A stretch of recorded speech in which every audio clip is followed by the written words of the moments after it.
গতকালকে 300 আমি পার্লামেন্টে একটা বক্তব্য দিয়েছিলাম দেশের একটা ক্রাইসিসের ব্যাপারে।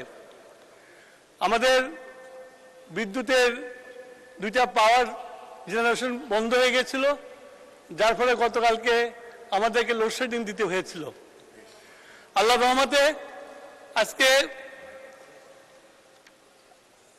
আনন্দের সাথে আপনাদের জানাতে পারি, হাউসকে এবং জনগণকে, যে এখন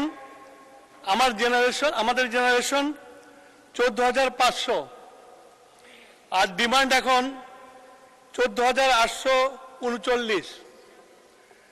আমার লোডশেডিং হবে এখন 339 মেগাওয়াট।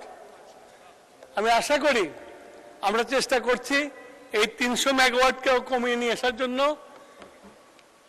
কিছু কিছু জায়গায় লোডশেডিং থাকবে, যাতে না থাকে সেই জন্য আমরা সচেষ্ট আছি।